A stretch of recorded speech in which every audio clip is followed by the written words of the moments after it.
I'm very pleased to welcome you to this session called A New Link Language. And my panelists, Shampoorna Chatterjee, who you already met earlier this morning, Farah Ghaznavi, and Srimoyee Pukundu. Thank you. Before we begin, I think a very, very brief introduction to these three very promising writers would be in order. Farah Ghaznavi likes to call herself a columnist and short story writer. So she's an excellent conversationalist, as you will see. She's a graduate of the London School of Economics and an editor of the anthology of new writings from Bangladesh called Lifelines, which I have here. I have started to read it, and it is an excellent anthology, I think, Farah. I'm not being nice. Shampoorna, you have met. No? She was part of an excellent performance earlier this morning. She's a poet, a novelist, and a translator. Her 9 published books include 3 poetry collections, anthologies, and 2 novels. Shall I give out your collection of poetry is forthcoming in 2013. It's a book of short stories. It's a book of short stories from Penguin, a book of short stories about Bombay, the city where I live. The city she loves. She claims she's absolutely in love with Bombay. Srimoyee is a former lifestyle editor with various major Indian publications. Her debut novel caused quite a stir.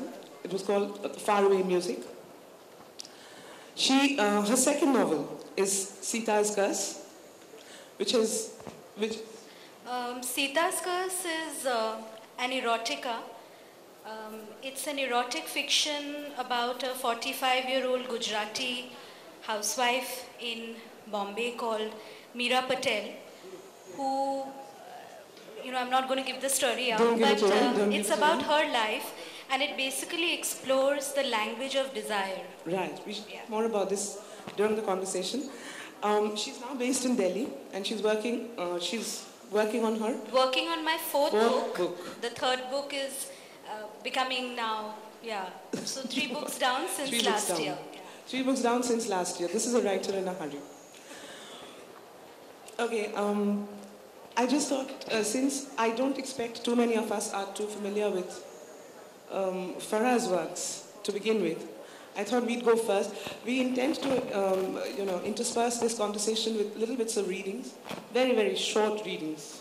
We've discussed this very sternly amongst ourselves, and we've decided that the readings will be very short. But I thought we'd just go with Farah first. And the point I want to start from is that all these 3 women that you see with me here were very successfully doing other things. And I want to make a distinction here, because a lot of writers do 2 things at once. They write and are something else.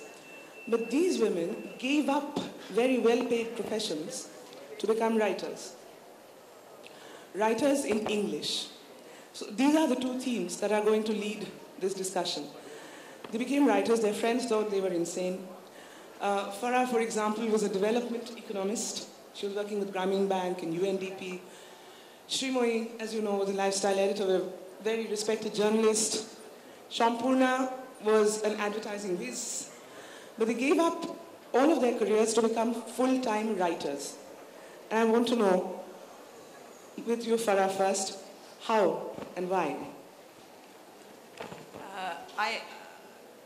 I'm not quite sure about that, actually. I mean, I found it very difficult to give up doing development work because I've always loved it.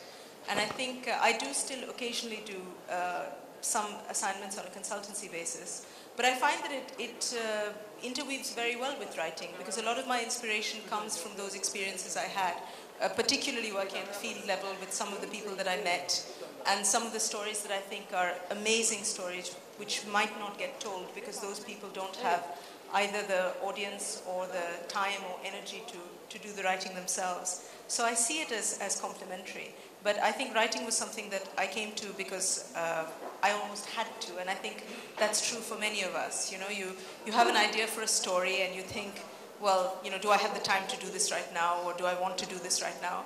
And at least for myself, I will say, I write primarily short stories right now, that I write them because if I don't write them, they don't go away. You know, so they haunt me. And my choice is to either give in and put it down on paper and sort of release it into the world, or to struggle with it. So that's one of the main reasons I would say why I came to writing as much as I do. It's a form of therapy, and I think most writers would not like to answer too closely the question as to why we write. There is a mental health component to it. Shampoorna, would you? You know, that really rings a bell because I remember reading from Rupture in Jaipur in 2009 when the book came out. And I had a fantastically engaged audience, and they asked me all kinds of questions about the characters in Rupture, which is set across, the time frame is 24 hours, but there are 9 characters in 9 cities, just because I like to make my life as difficult as possible. And I remember one of the, and they're all dysfunctional. We were discussing this yesterday. They were dysfunctional, they were psychologically aberrant, they had deep perverse problems, they were not normal. And Shampoorna is none of these things. She's none of these things. Disclaimer. She's not dysfunctional. But in the audience, there was a person who asked me that, I think, short of saying that, are you like, do you have multiple disorder, or are you like schizophrenic, or something, short of saying that, it was pretty much that kind of question. And I do believe that part of it, our traumas, our hidden fractures go into our writing. Having said that, there is, of course, the artifice of making it work as fiction. Why I came to writing when I did, I knew it was now or never. Because I loved advertising. I met the people who became my lifelong friends, including the man I married. But I knew in '99 that if I didn't leave then, I would be so sucked in by the lifestyle, by the success value, everything. And I knew I would never be able to leave. And I did know that I did not want to spend my life writing jingles for close-up toothpaste. So I gave it up. And it's been wonderful. Srimoyee. I completely, identify with both Farha and Shampoorna, and we had a great time discussing this last evening. I launched my book in this city on the 4th. I don't know, many of you might have been there also. And because, the book is essentially the story of a writer who was once a journalist and has lived in multiple cities like I did, the question that I've been asked continuously is, is it an autobiography? Is it your story? Is it what you've been wanting to say? So the truth is that, yes, we did give up jobs. But I think the people who we've met and the experiences and the emotional, quotient of those learnings, that never goes away. And, when you write full-time, it's like before I became a full-time writer, my editor at Times of India, who treats me like a little child because it's where I spend most of my working career and it's school for me, said to me that, you don't have to quit your job. So many people are writing books, winning. It'll be easier, this way. And I said, well, writing's going to be a full-time profession. And I think it's time people stopped asking writers or wondering. Any profession is hard. Any profession comes with its own learning, its, successful moments. But I would say to anybody who comes to me saying that, I want to be a full-time writer, I'll say, go ahead and do it. Because I think really the last 1.5 years has been brilliant. And I've not shed any baggage, this is all good stuff, the past, the present, and I hopefully think the future. So, aspiring writers, full-time writers, now is the time. The other thing that, since our topic is a new link language, I found a lot of coincidence. We were sitting together last evening and talking about what we would say today. And of course, we didn't agree on a single point. So, which is why I'm going to take liberty of being the moderator and go right ahead and say what I want to say. Which is that I found remarkable coincidences among these women. One was that all three are Bengali speakers. Essentially, their mother tongue is Bengali and they're writing in English. and this is across the border, from Bangladesh and India, and not necessarily Kolkata, all right? The other was that they are, these extremely committed, dedicated individuals who feel they must write about the lives of others. More. I don't think I'm that noble because I have a very deep selfish desire to write about things that are not remotely socially useful. So I would kind of diverge from that. I don't write because I think I can change the world. I don't write because I want to send a message out. And the fact remains that I also write for children. And people tend to think that people who write for children are really these creatures with little halos around their heads. Not like that. So I tend not to look at it as useful work. I tend to look at it as work that I love, that traumatizes me deeply because it is very, very difficult. It is very, very lonely. And I think that's why we cherish events like this where we meet other writers. We go insanely sociable because it's the only time in our life that we get to meet other people, real people, and we kind of pursue them kind of manically. But the rest of it, for me, I cannot speak for the others, for me, it's hard and it's dark. And it's nice when you're out in the light with the product of that darkness. But I don't think it has much for me to do with changing the world. No, changing the world was not what I meant. What I meant was when we talk about link language, we are not necessarily talking only about the language in which you write, which is English, which we shall also discuss why it is English. There are deeper links, aren't there? I mean, there are links across cultures, across experiences, shared themes, which unconsciously maybe manifest themselves. You know, Shampoorna just mentioned darkness. Yesterday, Farah was telling us this very, very gripping story of how she actually started to write.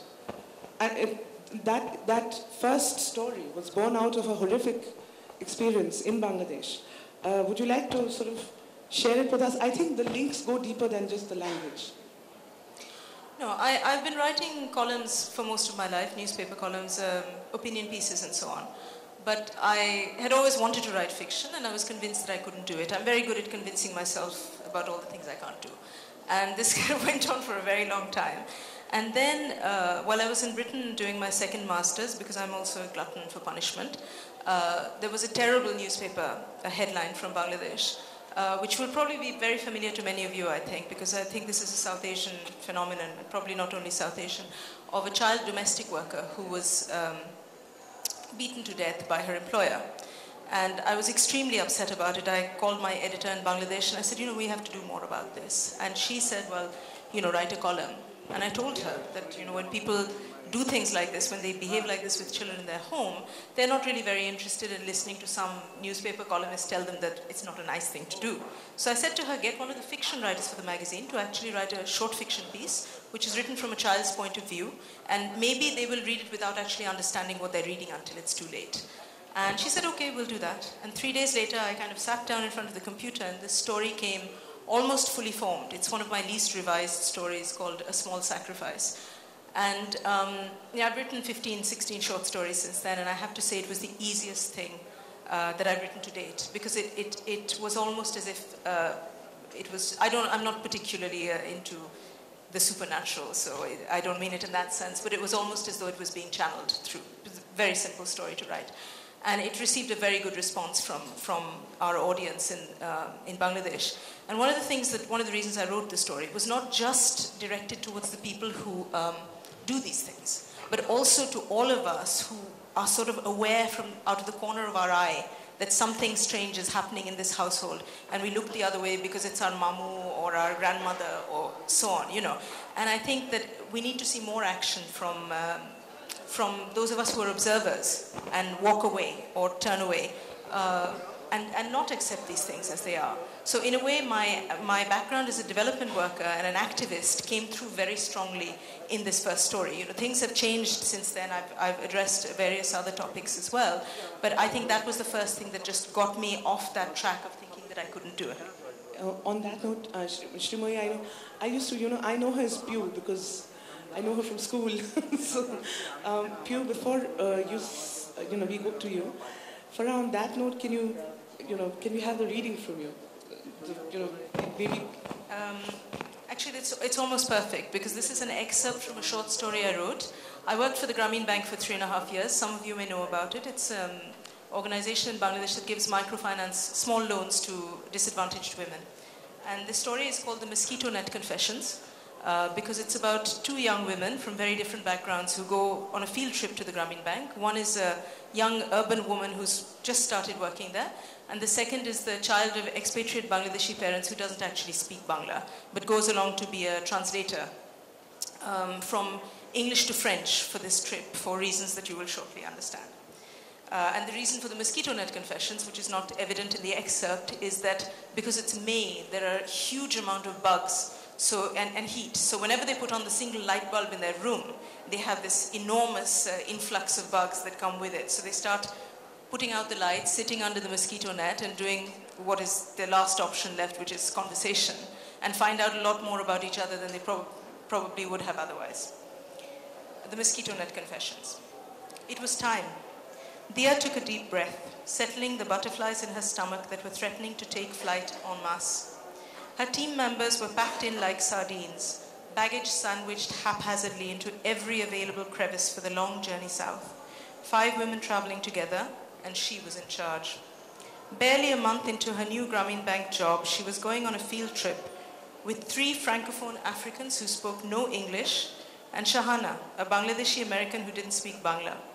A barrage of questions came from Sylvie, Verite, and Felice, newly arrived from the Ivory Coast. How many villages will we visit? Are we staying with the villagers? What do people like to eat in Bangladesh? How does it feel to work with a genius like Professor Yunus? He seems so nice. Is he really that nice? The Ivorians were a cheerful lot, dressed in colorfully patterned, full-length robes that flowed loosely around their generous curves. By contrast, their Bangladeshi-American translator was petite and slim, with a mass of dark brown curls and cat-like green eyes.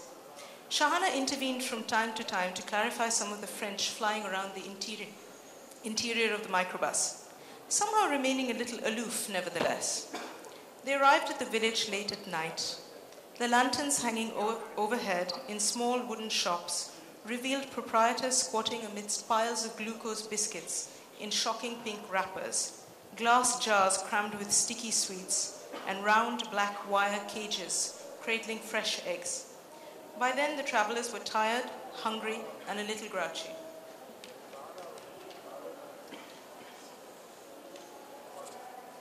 Dia struggled to maintain her role as local expert and team cheerleader, grateful for the lack of a common language between the 5 of them. It made any grumbling blessedly incomprehensible. But things were to get worse before they got better. The office building was deserted, staff members away at a training course. The only remaining inhabitant, the peon, obligingly headed out into the darkness to forage for whatever food was available so late. He returned proudly bearing tiny bananas, a dozen eggs, milk bread, and that staple of travelers in out-of-the-way places, a liter bottle of Coke. Realizing that this was not the time to share with her team members her failure to pass a single domestic science exam in 3 years at Holy Cross School, Dia struggled valiantly with the single-ring electric stove and a frying pan that had seen better days to produce something resembling an omelette. She couldn't have done it without Shahana's help. The other woman held the electrical cord, jiggling the plug with some dexterity to keep the irregular flow of power going. Later, they would admit how their hearts sank each time the red glow of the stove dimmed. Another frantic round of movement by Shahana gradually restored it to life. After wolfing down the food, they retired for the night.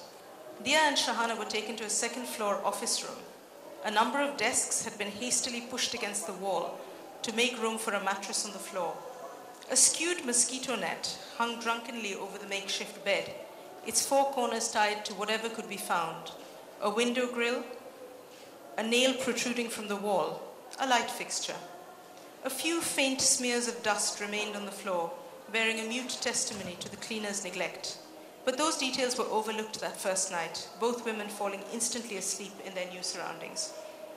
The pair awoke earlier than planned the next morning. At 6:30 a.m., 3 people knocked on their door, happily announcing to a bleary-eyed Dia that they had come to see the foreigners. Her sensibilities, already outraged at the idea of the visitors being treated like prize exhibits at a zoo, Dia was not impressed by the hour at which the viewing commenced either. আপনাদের কি আর কিছু করার নাই? মানুষকে এভাবে বিরক্ত করা ছাড়া?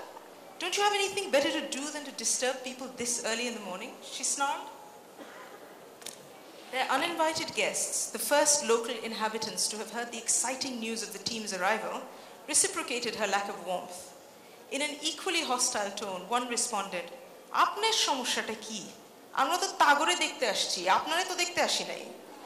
What's your problem? We've come to see them. It's not as if we've come to see you. Kintu ghum theke to uthiyechen amaderke. But you've managed to wake us up, haven't you?" Dia grumbled. To no avail. To ki? So what? The intruders clearly couldn't understand what the city folks were so annoyed about. Culture shock had already begun to set in. Excellent.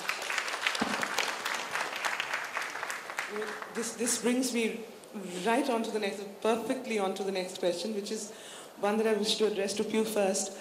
That is that all three of you have, this Bengali ethos rooted in you, because Sampurna, as you will see from her bio, is translated Shukumar Roy. Farah, you just heard. Srimoy, Pew, wants to write poetry in Bangla, wants to get Bangla poetry published.